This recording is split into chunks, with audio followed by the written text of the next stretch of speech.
y'all know what time it is, man. We back in the place again. Virtual Bar BOTB. This is the BOTB Live Show. I'm one half of the BOTB Live Show podcast. Jay Walker the third. That's my brother, my partner, my drinking partner, Carolina Dirt. What's happening with you? Ain't shit. You already know this is a hump day. Happy hour tapping. I ain't putting no lotion on, but excuse my white hands. You know that temperature go down, dry your skin out a little bit, because you got to do a little bit more. Yeah, definitely. So we ain't even going front, man. Look, returning back to Bar BOTB, man, family member, man. Big mover and shaker around the Metro, Columbia at large, Soda City, if you want to call it, the 803. Mr. Mosiah Jones, how are you doing this evening, brother? Man, welcome, man. I'm thankful, I'm blessed, and I'm appreciative to be in your mix once again, man. Thank you for having me. Absolutely, man. Without a doubt, man. Look, we try to stay on the pulse of the culture at large, man, but also what's going on around us, man. And you be out here, Kyle. And you've been out here for a while, man, and you're doing it the right way. So can never not shine a light on that. Appreciate it, brother, for real. Indeed. What you gonna do, Carolina? You want to get into a first call? You got something you want to get off your chest? No, we could lighten the move for a minute to do our first call. Okay, well, you know, the first call, aka the six pack, man. 3 random questions, man. We're gonna try to do something a little different. As far as the questions that we line up, let me ask you: do you have a favorite game of chance? You a sports bettor? You like the roulette wheel? Honestly, I mean, I used to be into poker real heavy, but I got out of that, man, and now I just gamble on business opportunities. You know, I take chance by opening up new businesses and new opportunities. That's what my whole life is. It's risky. It's, you know, when you work for yourself and you entrepreneur, that's the biggest game of chance right there. Absolutely. Look, I can dig that shit in a real way. And you talk about those chances and those business opportunities. What is the industry that you got your eye on for the future? The food industry. Early in the year, I was thinking about creating a meal option for my clients. You know, we're on Broad River, and it's considered a food desert. And, you know, that means we got a lot of restaurants, but they all garbage. And when clients here, you know, they're in a session for an hour, 2-3 hours, they're going to get hungry. They want something to eat. And a lot of times we just don't have no options for them. That's no good, tasty, hot filling food options. So I was thinking one day, I would know, like early in the year, everybody was on egg rolls. You know, that was the big thing. Everybody doing egg rolls. And I tried everybody egg rolls, and I was just not impressed. So I'm like, I know I can do a better version. But at the same time, I like to be innovative. I don't like to go with the flow. I do the opposite of what everybody else is doing. So I didn't want to do egg rolls. So I was like, well, what can I do similar concept? And we came up with the empanadas, right? So I don't know if people are really familiar with empanadas. It's like it's pastry on the outside, and it's filled with meat on the inside. So even with that, I didn't want to do what, you know, I'm not Spanish. So we created a mini empanada, and we called them sound bites. And filled them with flavors like taco, pizza, salmon, Philly cheesesteak, and cheeseburger. And I introduced them early in the year, and when I tell you I have never had this type of reaction for anything I ever did, the reaction has been phenomenal. The response, phenomenal. I'm cooking all every week now. Like I'm cooking them myself, you know. So I make them at home, freeze them. At the studio, I turn out a storage closet. I turn that into a kitchen, and we got some fryers back there, and I can fry them up in 3 to 4 minutes. And I'm basically providing a service and a need to my clients, and it's just added a whole nother element to my line of business. So I like to keep everything. That's why I said sound bites. Keep that theme of music, and just adding another branch of my business. But nah, that's dope, man, because Big Back season is some real shit, cuz people love their food. Exactly. That's one thing. And you got to look at it. That's a product that, when you get into food, everybody eats. Music, everybody don't record music, everybody don't shoot videos, everybody don't need that, into fashion, but everybody eats. So I just really expand the market. Absolutely. Intelligent man, college graduate. What's one of, we know about the 48 Laws of Power. What's a book that don't get enough credit that people should read? 7 Habits of Highly Effective People. Okay. Well, that's my 3. Oh shit. I was hoping it was gonna be an audio book. I might have to look that up because I ain't gonna read shit. It's all audio. Yeah, it's an audio book.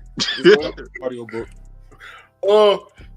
I think I seen you without your shades on one time. What's your favorite pair of shades, bro? The ones I got on, man, these my everyday, they my all go-tos, you know what I'm saying? And the reason I wear shades, I used to smoke weed, which I quit early in the year. And I didn't like people seeing my eyes so chinky and red. I didn't want people to see me like that, so. And I used to wear glasses. I wear contacts now, so I'm used to having something on my face. So shades just become a part of my aesthetic, a part of my costume. It lets people know what industry I'm in. That and this chain I always wear right here. I got this little chain here. That got it's headphones, and I got other chains with the logo and all that. But that's for showtime. But just regular every day, this is a conversation piece, and people recognize it, and they know what I do, what industry I'm in. All right. Let's just say you got $300,000. Which company? Yeah, $300,000. Which company, franchise, business, field? What would you invest in? $300,000. $300,000. Personally, I would probably invest in the trucking industry. Get a bunch of box trucks, put them on the road. It's a quick, easy way to get into the trucking industry, logistics. Buy me a fleet of trucks and put some drivers in it, hit the road. Because you always gonna need to get something from there to over there. That's exactly. Forever. Exactly. All right. Which one hurt worse?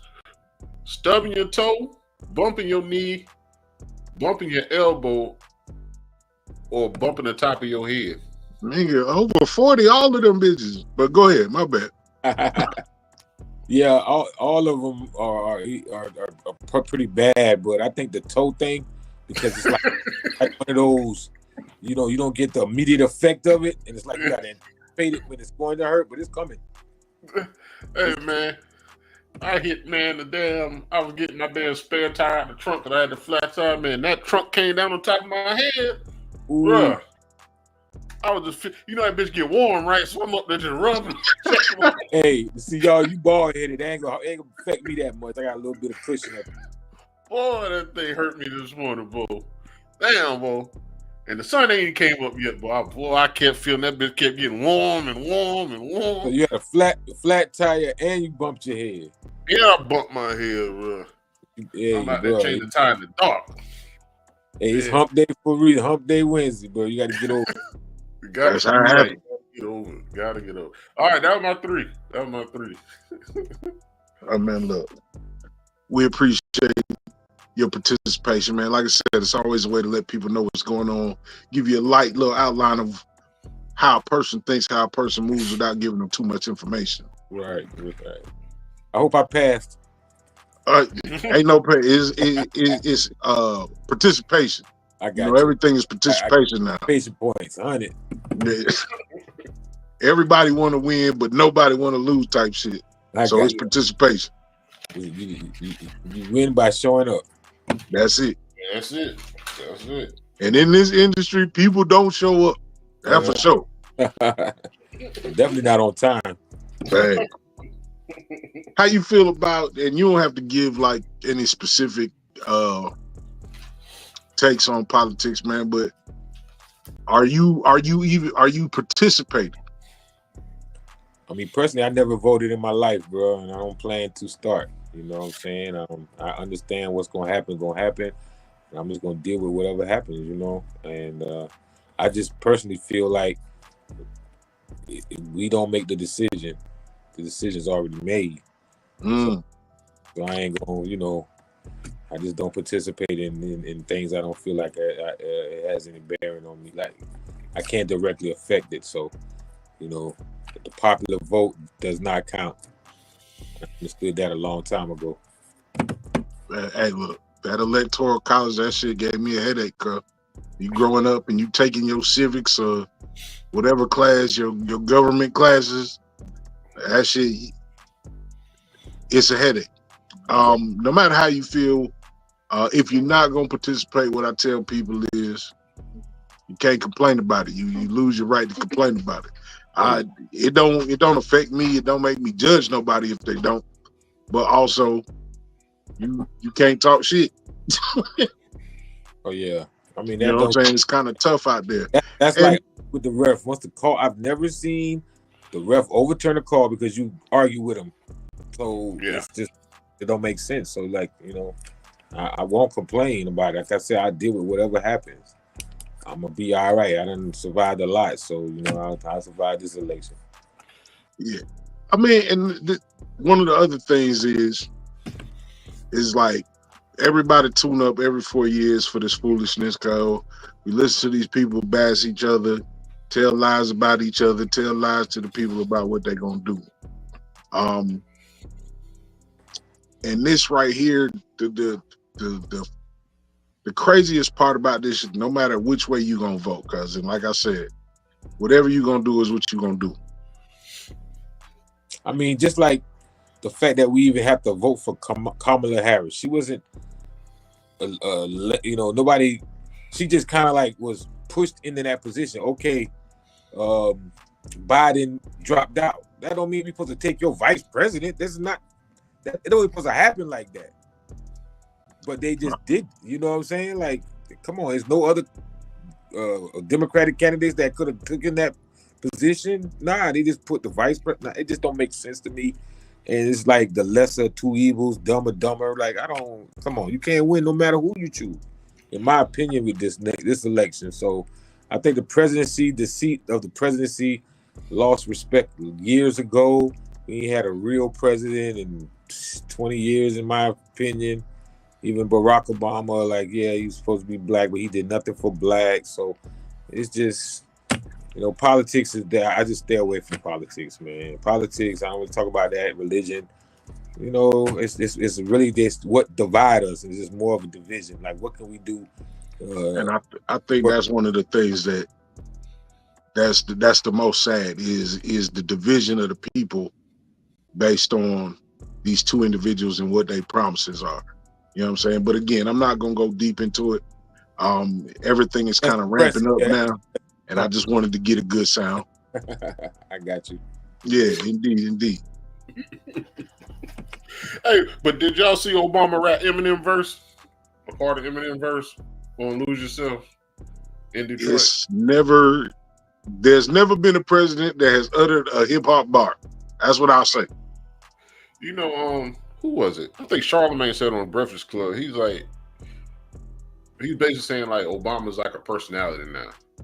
Like he can do whatever. Like it looked like he out there just enjoying life. And what I want to say is, even if he wasn't a president at that age, if you healthy, you moving around, you can do other events and also. I just think that's a good thing. Whether you black or white, whether you fat, short, skinny, whether you're a man or woman, to enjoy life at that age and just be out there in front of people.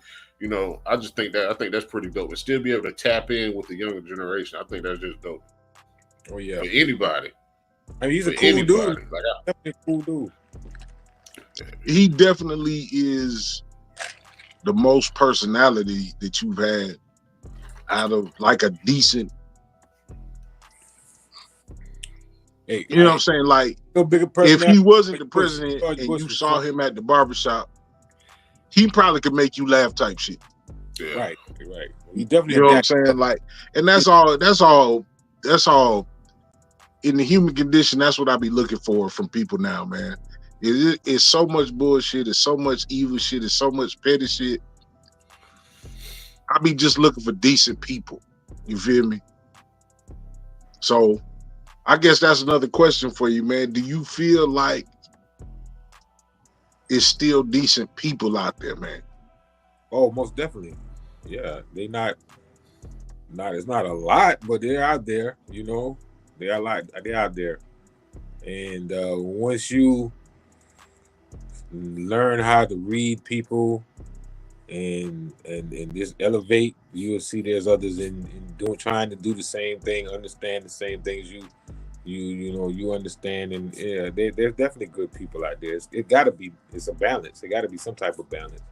Everybody not bad, everybody not slow, everybody not crazy. So the decent people, they just kind of like loners, and they just don't be out.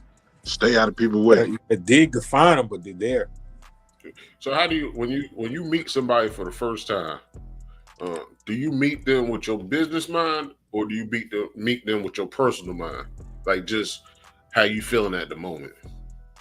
Well, I study psychology in school, so I do a lot. I read body language and I read non-context clues. But with me, it's all business. I do business. I put up my business face before I put up, allow somebody to get close to me and get personal. I don't just come out telling my life story and everything about me. I keep the conversation brief, direct. And because a lot of conversations are just they're not permanent. You know what I mean? It's just a quick conversation, get through to the next. So I don't invest too much in the initial conversation, but I feel energy, and I just keep body language, and I just know if this person is someone who I would want a second conversation with. What is should I say? Because we're just talking about decency, and what I've seen of you is, I think we interacted 1 or 2 times. You've been on our podcast. I see what you post. Not everything I see what you post. And I was telling my brother, like, if somebody were to look at you, they might not know you went to school for psychology. They might just think he another dude. He got a spot on Broad River. But you were doing stuff in the community with, I think you had something at Irma High School recently, and then the joint thing you got with Benedict.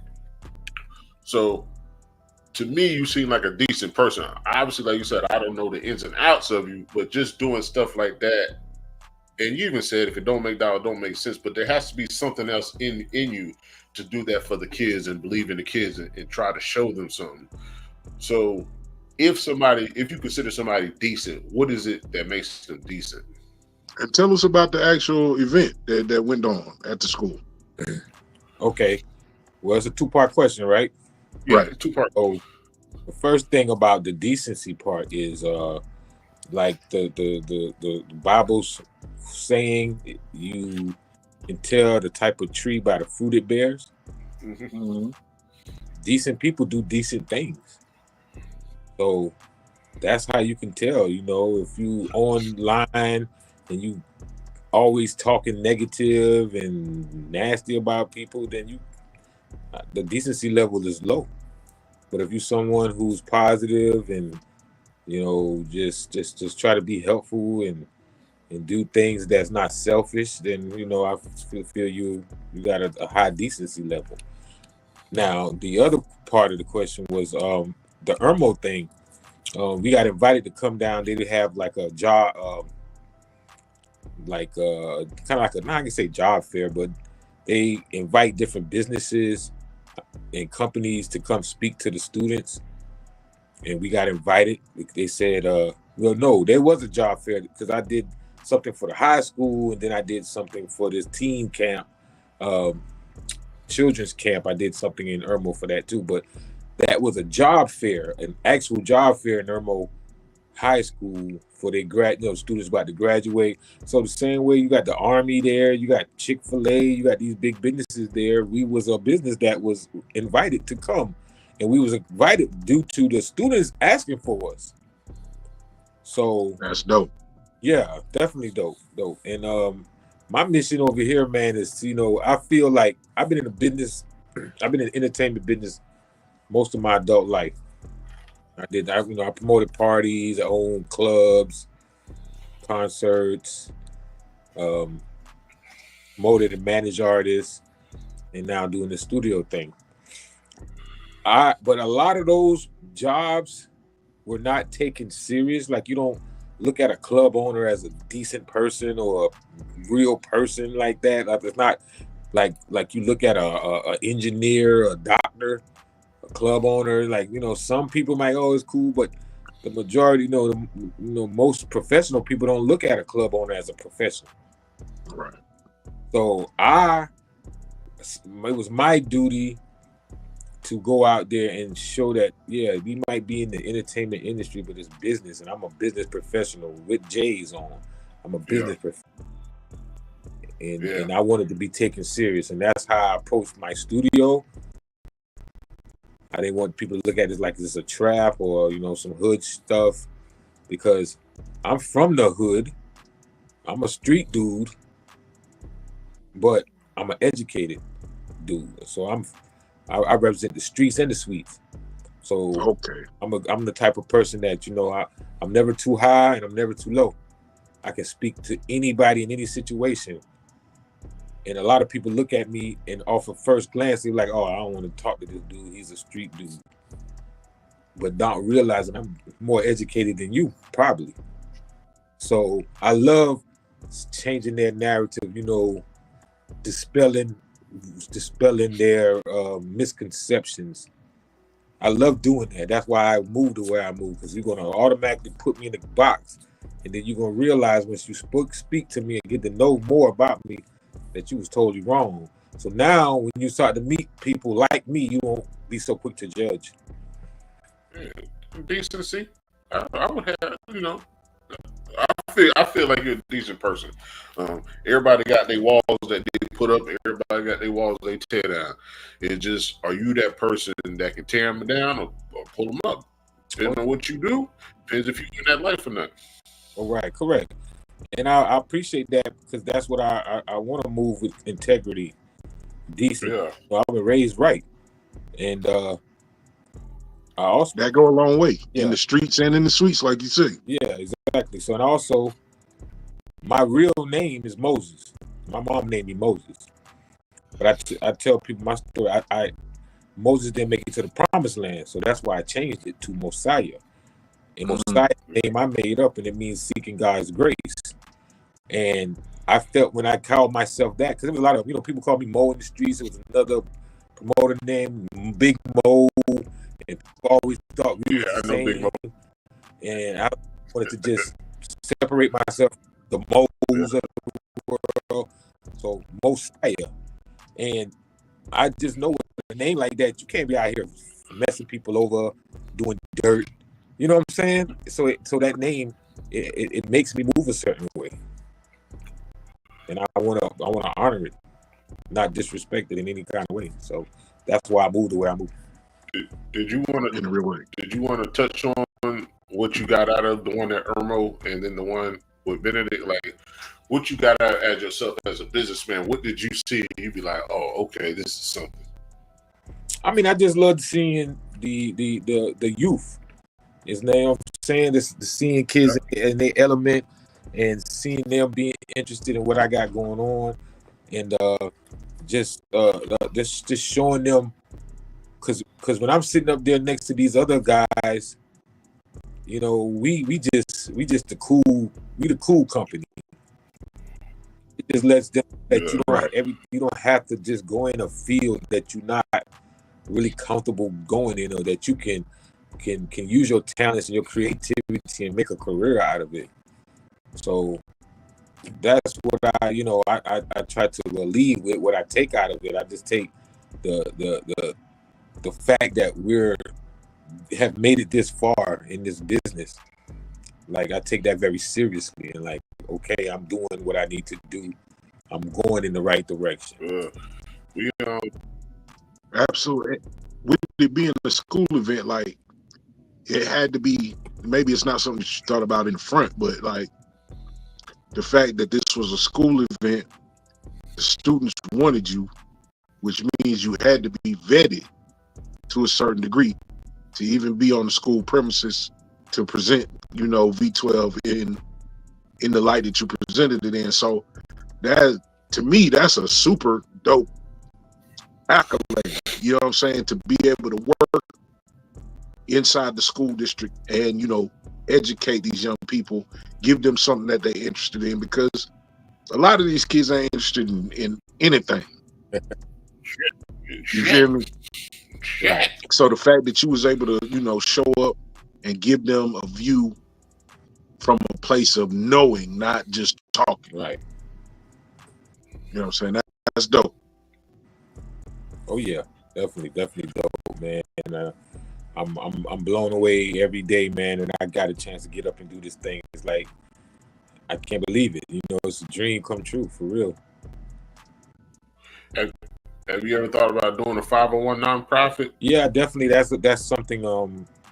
Because we do a lot of community service events and giveaways and things of that nature, and I'm just doing it from the heart, and just because I feel like, I'll be honest, like I'm the area I'm in is considered a bad area, but there's good people here, man.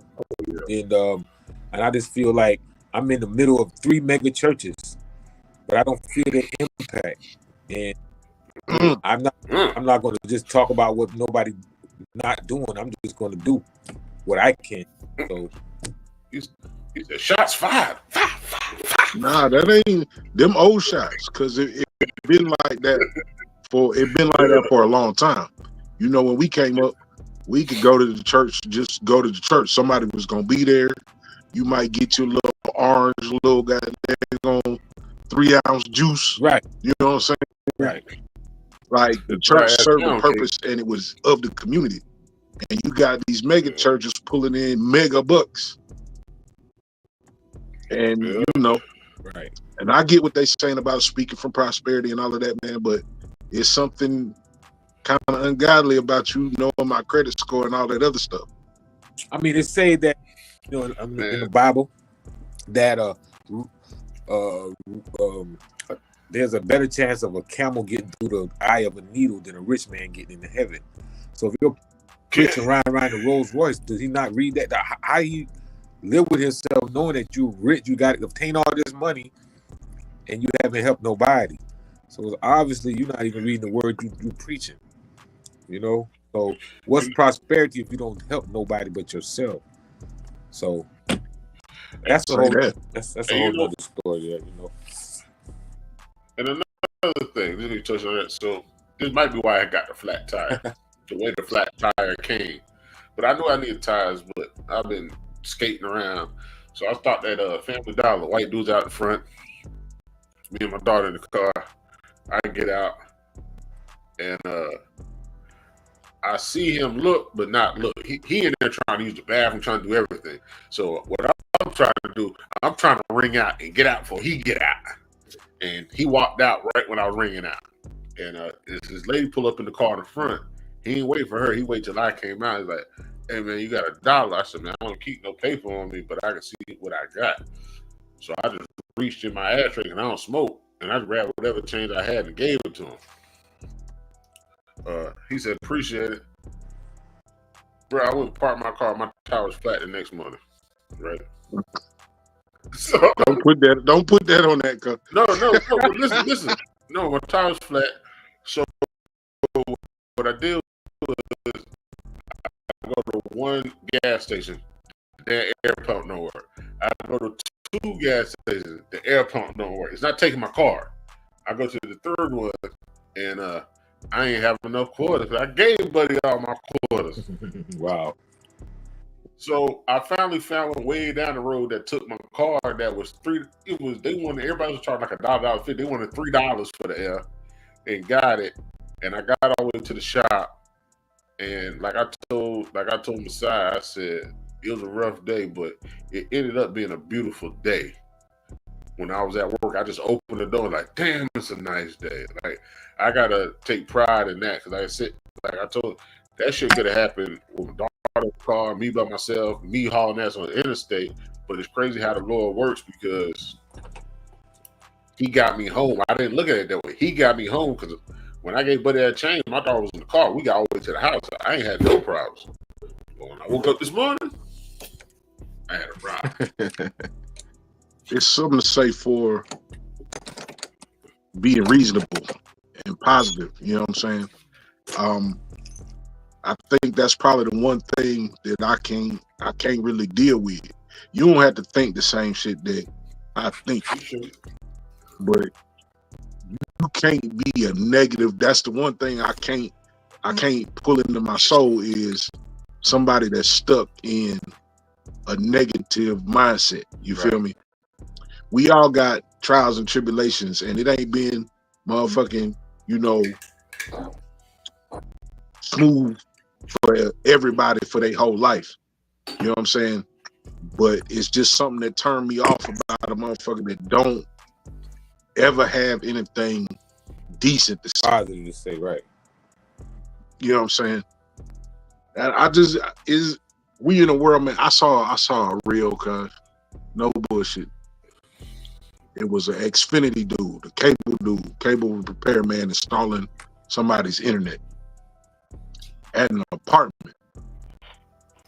And one of the people that lived in the apartment is really trying to not let this man do his job, essentially.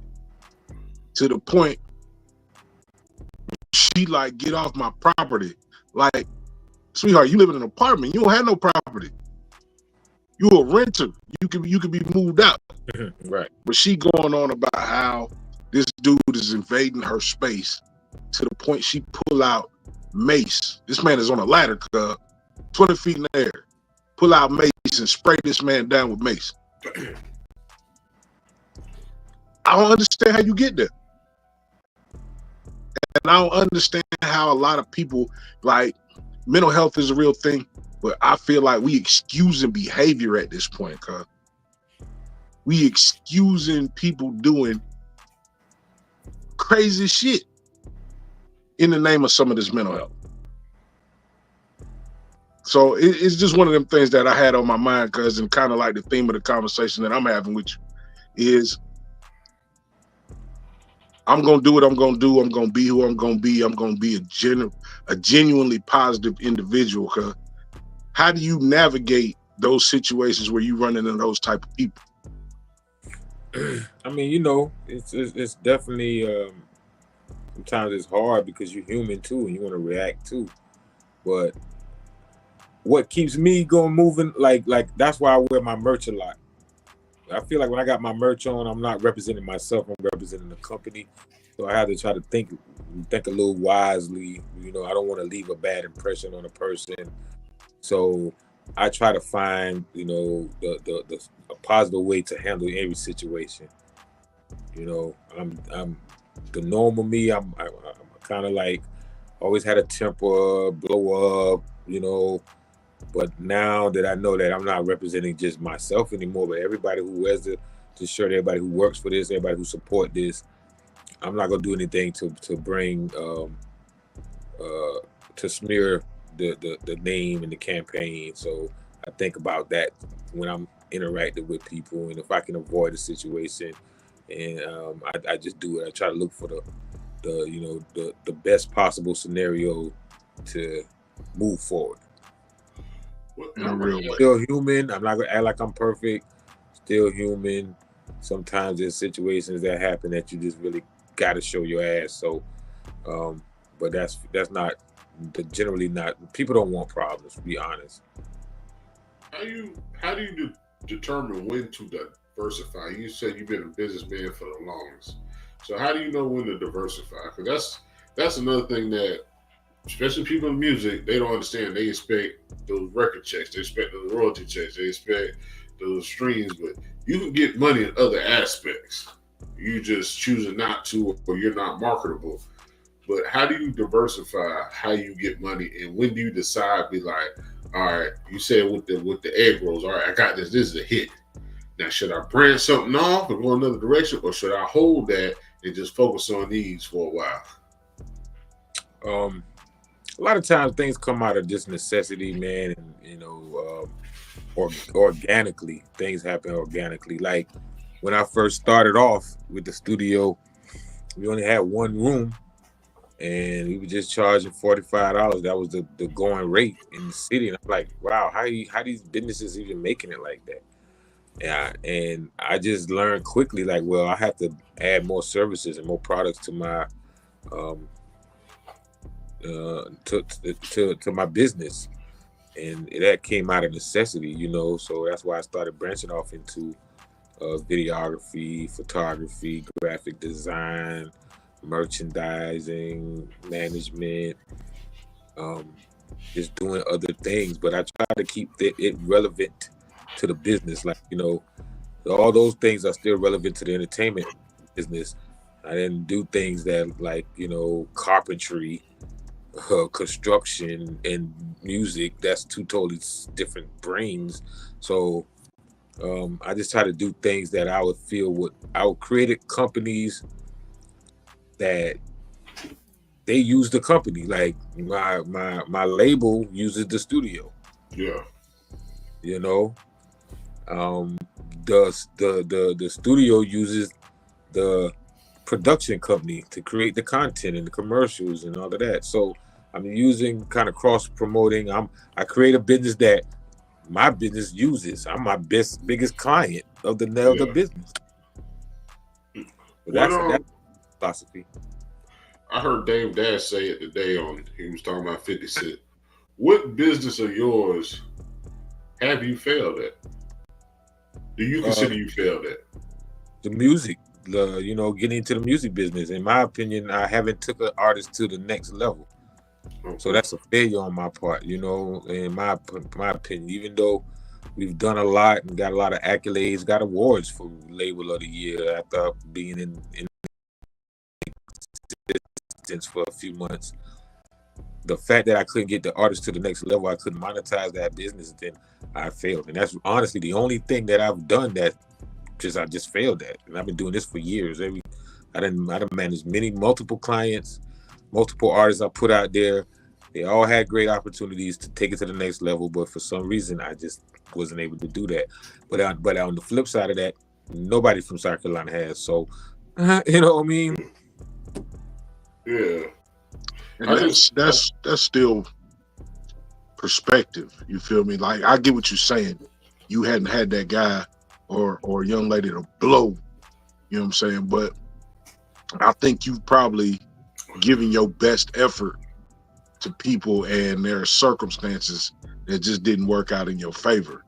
Like, I wouldn't call that a failure. I call that the music business, man. Like, once upon a time, you might have had 1,000 motherfuckers across the country that was in a position to try to, get a deal as a musician, vocalist, rapper, whatever the case. And now you got 5 million every day. And you got another 2.5 million that just gonna try it. You know what I'm saying? So you just up against sometimes insurmountable odds when it comes to the number game. But I wouldn't call that a failure, brother. Because it led you to where you at, and you still continuing to thrive and branch off and do other things that can be just as successful. Matter of fact, besides, go ahead and tell them what we were just talking about earlier, what you've overcome within these last 5 years. Yeah, my business has survived. Like when I first opened up, this is something I kind of battle with, like, when is our opening date? Because I signed my lease in August of 2015. I opened up in October of 2015, but then they had the historic flood, so we had to close right at like the same week I opened. I had to close for a few weeks, and then I reopened like the middle of October. So what's my start date? I'm not really sure. So when I'm trying to do my anniversary, like I'm embarking on my 10-year anniversary coming up. I don't know if it's in August, October, the beginning of October, the middle of, I don't know. So I don't really know, but that was something we had to overcome, historic flood. We've been through 2 solar eclipses. I done been through, of course, interchanging clientele, personnel. You been through COVID? COVID-19, who's taken out many businesses. Yeah, just to say a few. So you had Helene come through here a couple weeks ago, knocking down some doors. Just had that. We've been out. Fortunately, we had power doing Helene, but we didn't have internet for over a week, and my business ran off the internet really. Right. What you say? You're a man of God though, so that was the covering of God to keep you secure, because He has a plan for you. You have a plan for yourself, and He has a plan for you, and you didn't get touched. You might have got nicked. You might have got like you didn't get touched. Like you haven't fell out like some of these other folks. Not saying that's the reason why they didn't. Just for you and your story, and your testimony. If they ask what happened, I survived through COVID. Business-wise, survived through the flood. Helene came through here acting like I owe her some bill money or something. Hey, you did it, man. 2 solar eclipses. Yeah, 2 solar eclipses. That's crazy. I went through those solar eclipses.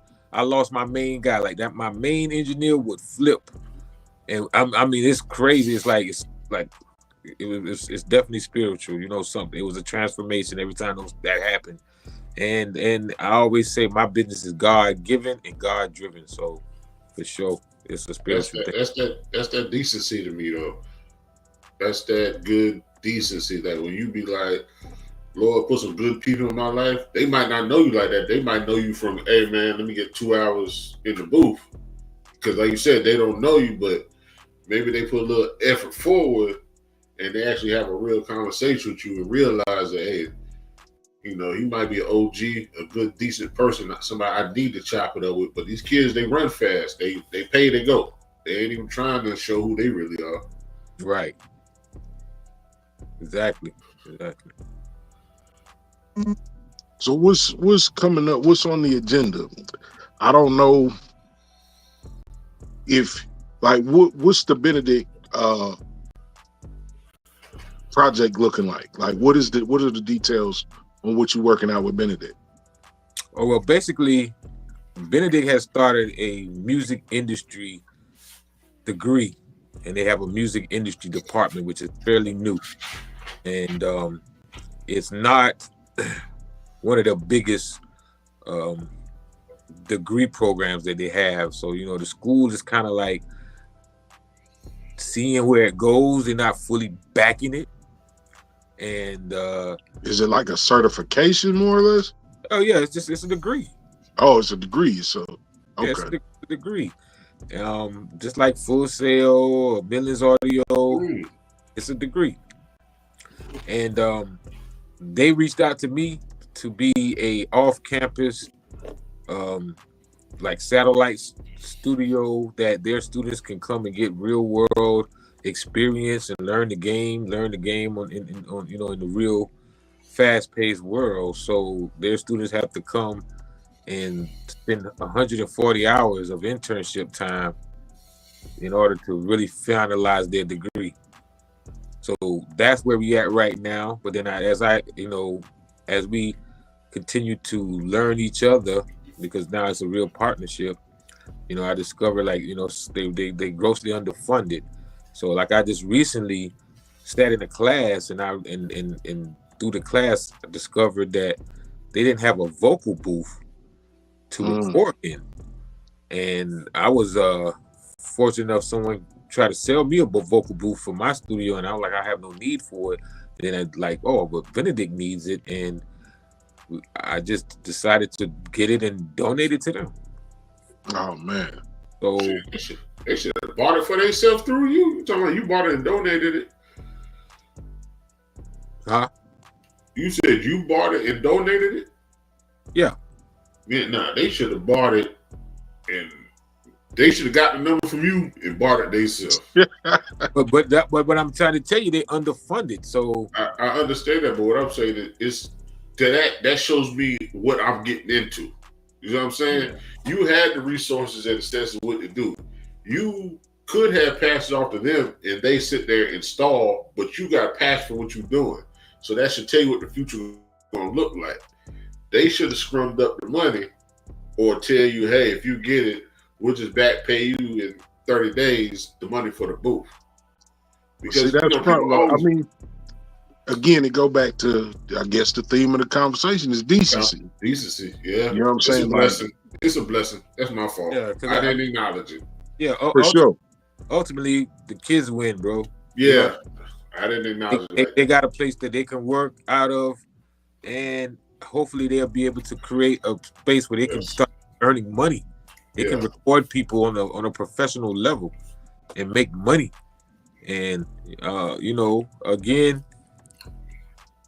I look at it like, of course, it's not the ideal situation, but it's still a great opportunity for me and my company to be considered. You know, it validates us. If you got a historic educational institution partnering with your business, it says so much for my business. So I'm not getting a lot in the beginning of it, but I know that there's a lot of opportunity gonna come from it. And also the flip side of that too is I'm being able to work with new talent that I can possibly use, because my problem here has always been finding credible engineers. It's like a problem that we have in this city with our music is most of the engineers are not formally trained.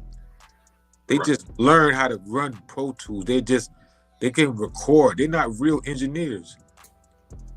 So they don't know how to really make this music sound right.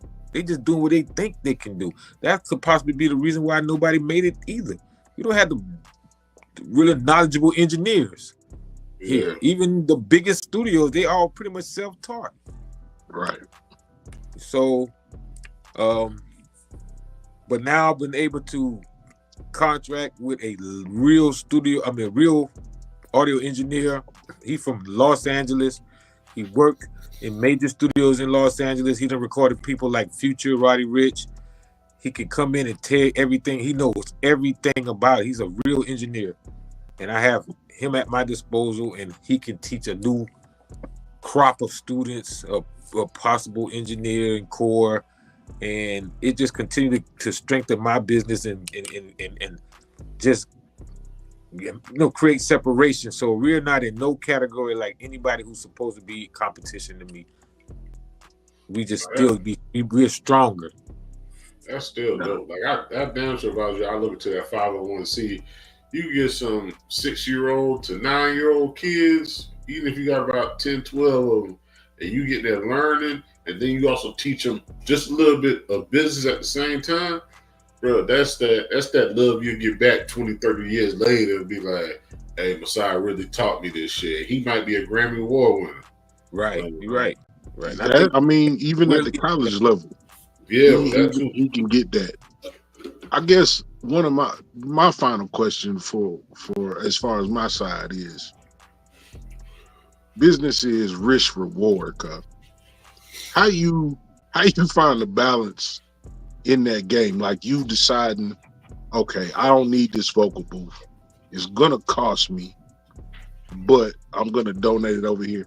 How do you weigh risk versus reward as far as when it comes to your investments and the things you're looking to get into?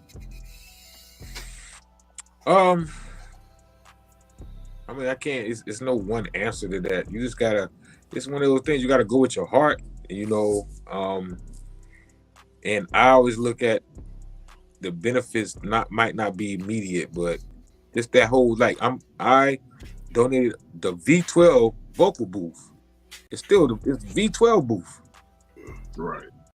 On Benedict campus. You know what I'm saying? So it's still promoting my brand. And people pay a lot of money to promote. People pay a lot of money to get Benedict students in the music program to know about their studio.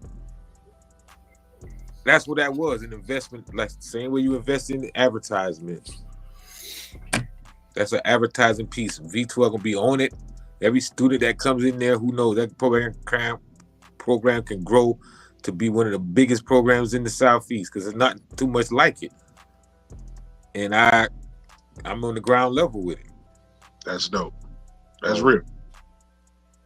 I can appreciate that. Lose. You know what I mean? I don't see where I can lose by doing that.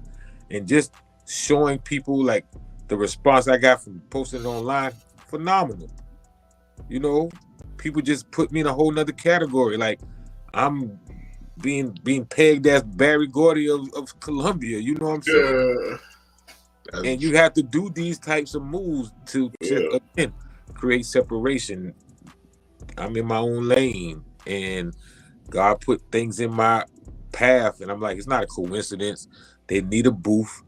Yeah. Somebody calling me about buying a booth. Come on, man. Like, I don't need it, so I'm gonna say, I forget that. I presented to them initially. Yeah, y'all could get it. They couldn't get it, and if they could have got it, it would have meant a whole lot of red tape to make it happen. And the guy ain't gonna wait for you to go through 7 signatures to get. You know what I'm saying? Here you go. Hey, now they're indebted to me. They're gonna do everything in their power to make sure they exalt V12. Their professor, he's presenting at NAMM. I don't know if you ever heard of NAMM, but it's a big music conference in California. He invited me to come, bring and present and have a table like there. I don't know who I might run into. So exactly, you definitely going though. You plant seeds. You definitely going there, right? Oh, my already book, Fight's book.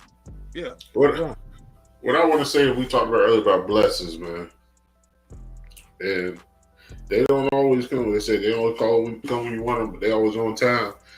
And even when they come, you don't realize it as a blessing because it wasn't activated the way you wanted. And I think that's another problem with people in general, people in business, people with a product, people with a service. Something's presented to you, you don't see it as something that can help you because you didn't think that far. It's like chess.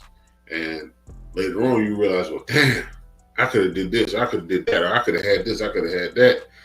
What Messiah did was he put it into action, and now he's looking at it on 5, 6, 7, 8 different chessboards or moves, and it's still benefiting him. God, no, boy, I can't get that bitch out. Still benefit. Yeah. So it benefits him, but it also, like you said, benefits those young kids coming up as well. But that's what I'm saying. So like the young kids is like, if it benefits him and he's still gonna be who he is, like they gonna get their benefit. That's what I say. Like he got to be a genuine dude for that to happen. So that's kind of how I was looking at it. Okay, can y'all hear me? Oh yeah, we can hear. Now we was just speaking on the spirit of you and the spirit of kind of showing faith in your product, faith in your fellow man, faith in future generations, man. Like I said, you involved in a lot of stuff that's at the cornerstone of pushing the culture forward, man. And I think that's not something that, people should take lightly when they see you. If you are in a room with Mosiah Jones, man, understand that this man is one of the future leaders, has already been a leader, but one of the future leaders and pushers of the culture moving forward, pushers of people that look like us. So I applaud you on that in a real way. Hey, real quick, let's get on this on the way out, because he said he's actually about to get into the motivational speaking field. So, how did you get introduced saying, "Hey, bro, you should do this"? And what is your mind frame of it right now? I just do what I do, and people watch you, and they, present things like you say, the 501c. You just, I've thought about that, but the fact that you bringing it home because you see where it could benefit others, see stuff that I may be good at, or I may be able to benefit out of, So I hear that because I'm just doing what I'm doing. I'm not doing it for these other purposes. I'm just doing it because this is what's in front of me. So, but I just always think about the future. I can't keep doing the same things. I'm a person that always need I need new challenges, or I get bored quick. And I always wanted to be in the public speaking realm in some way, shape, or form. I even considered doing comedy. You might not know it, but I'm a funny dude too. Oh no, you play your cards close to your vest, man. So I can imagine. What you say? I say you play your cards. Oh, he said you play your cards close to your vest. Oh, okay, right. Yeah. Now I can see it. Yeah. So I even considered doing comedy at one point too. So, but then I just thought about, hey, motivational speaker. Because I always try to speak positive, and I find good in almost every situation. And then I don't like for somebody to come to me with a problem and I don't give them some kind of bit of advice.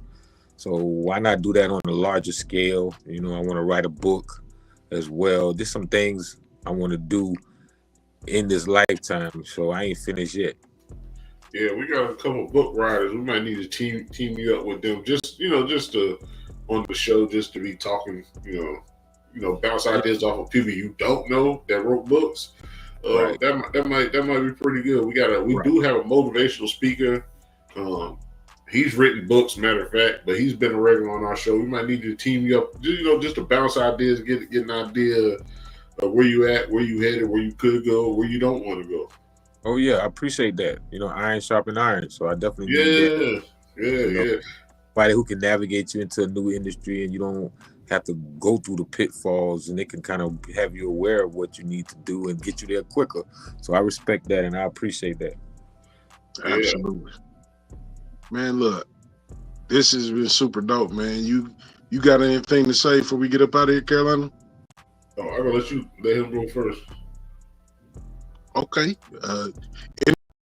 Anything you got coming up, events you got coming up, things that you want to promote, words you want to give?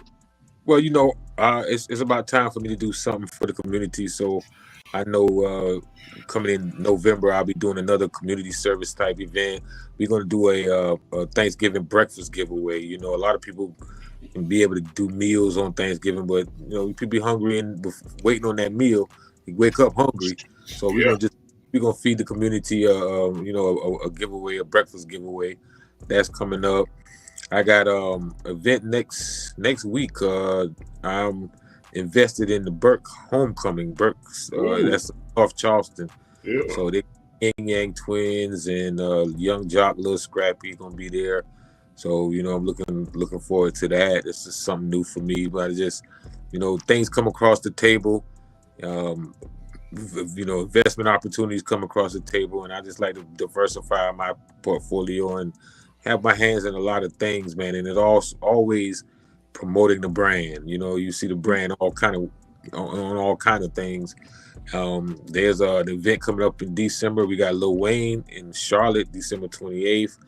And I'm also working with a restaurant and a food influencer by the name of Bernard Hardison. He's the guy that cooked. That dude cook all the wild shit. Yeah, bears, all that. So we having a fried chicken festival that same day, and I'm invested in that. So that's some of the stuff coming up, man. And ending this awesome 24 has been an awesome year, a year of breakthrough for us, and we're gonna keep that momentum going into 25. In a real way. What you got, Carolina? I want to say, Messiah, we ran into each other a couple of times, and he's always been, what's up? Even if, not saying I wasn't paying attention, just, you just be in your own mode. And he's like, man, what up? And I appreciate him for just acknowledging somebody else. Some people get out here and you network with them, and then something happens, and you see him in the street, and nothing happens. It's like, God, no, we just showed love, and now it's something else. But he came up to me, matter of fact, at the Southern Plug Awards. Okay, yeah. He came up to me and was like, "Hey, bro, y'all won." And it's like, I value and appreciate that because you didn't have to take your time out to come and say I won. Then you said something about you appreciate what me and my brother doing. Like, you didn't have to say that. Like, all that stuff is like, to us, that's genuine. That's gratitude. Oh yeah, man. Gratitude. That's all them good adjectives. So we definitely appreciate you for that. Definitely wanted to have you back on. We definitely have you back on again too. Like I said, you about to be a motivational speaker. We'll bring you onto that panel of people we got and see what comes out of it. But I value the connection we've made through this podcast, and I value you as a person and a businessman, but more as a person than a businessman. That's just me. That's just why I'm gonna tell you all the time. I always value the person more than the businessman. Businessman can do something for me. A person will do something with me. Oh yeah, for salute, man. Yeah, I just know I come from humble beginnings. My mom still lived down a dirt road, so everything that's happened to me, man, is just really it's because of God and beliefs. And I know if you're gonna be God fearing, then you got to act a certain way. People need to see God in you. Yeah. That's just what I try to do, like leave a good impression. I try to fill people's cup up, and that's why I continually win, bro. Like, it's no secret. You give and you get. So I just try to be a positive example, a role model, whatever I need to be. A lot of people I'm not a role model, but yeah, if people watching you a role model. So they watch. Yeah, so I understand the position that I've been given, and they say who much is given, much is required. So I just try to give back as much positivity and peace and light that I can possibly give, man. So, when my time is up, I fought the good fight. You know what I'm saying? Don't worry, it's raining down. Kirk Franklin, rain down on me. You doing very, very, very, very, very well for yourself. As far as I know, like I said, there's other stuff you might fight when you wake up in the morning till you go to sleep. But outside looking in, it's as advertised, bro. I really love what I do. Every day a holiday, every meal a feast. Honestly, that's how I look at this thing, man. I'm not fighting no demons. Ain't no skeletons in my closet. I will not bring shame to this. I got too many people, who believes in me, and like so many people support what I got going on, man. I just feel like I'm honored, and I won't disappoint them. I'm not gonna diddy them people. Yeah, you definitely need to get the 501c. Teach these kids, even if it's an after-school program, you get funding for that. You get funding for 501c's. You make money, get tax breaks, but in the end, you actually get to teach the kids. When me and Roy always talk about the youth. Like, are they lost? Are they found? Like, where they at? Like, you can have control over a 5-6-year-old on what their dream is, or you might have a control over 8-9-year-old when somebody said they wasn't gonna be shit. You know what I'm saying? Right. Like, you can help somebody become something. Now it's on them, because always a power of choice if they want to be a better person or a worse person. But maybe under your belt is better than the belt that they got at home. Because the belt they got at home might not be nobody that's giving them some positive reinforcements. But yeah, play a piano or move a couple of keys or create a flyer or mold the egg rolls up. Right. You are a sound bites. Sound bites. Yeah, sound bites. I knew what it was. I don't know it. But you might be somebody. Yeah, I did. For somebody in the youth, you hear Snoop talking about he put 2 people in the Super Bowl. Like, you might be that person for Columbia to say, yeah, when he was 3 years old, I showed him how to run the keys, or I showed him how to run the board, or I showed him how to mix and master, or I showed him how to select beats, and now he's somebody.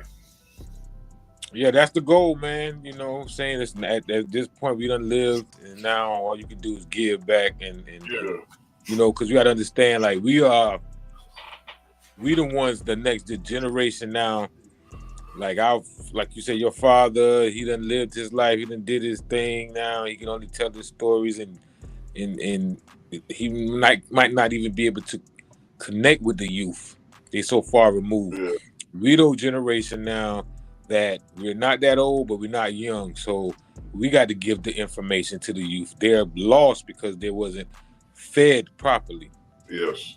You know, we had to struggle to get to where we are, and without struggle, and with no sacrifice. So we got to show them. Sometimes you can't, like, you know, we can't just give these kids information. We have to show them as well. So that's the capacity I'm in at this point. And I kind of know what's on my, you know, what's on my plate, what I need to do, and I just try to play my part. Can't complain. Just do what you can capable of doing. You can't change the world, but if you can change one, you did your job. Hey man, look, that's dope, man. Look, entrepreneur, say philanthropist, you know, but overall just a decent human being. Messiah Jones, man, I appreciate you for sharing your time.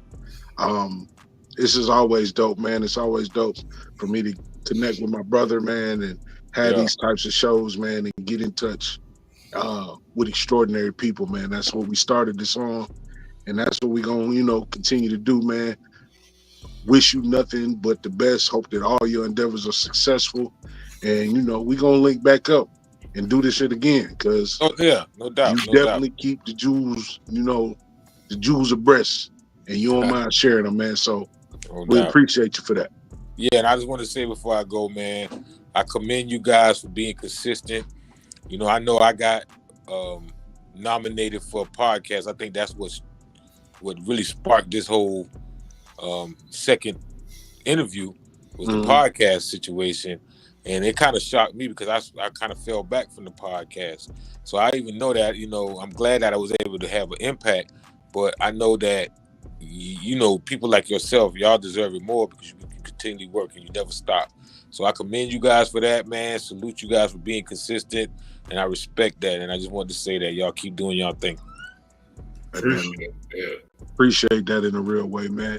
Look, it's all love here on the BOTB Live Show, man. Love the people who love you back always. Y'all be safe until the next time. Be easy, man. We gone. Salute. There are no limits.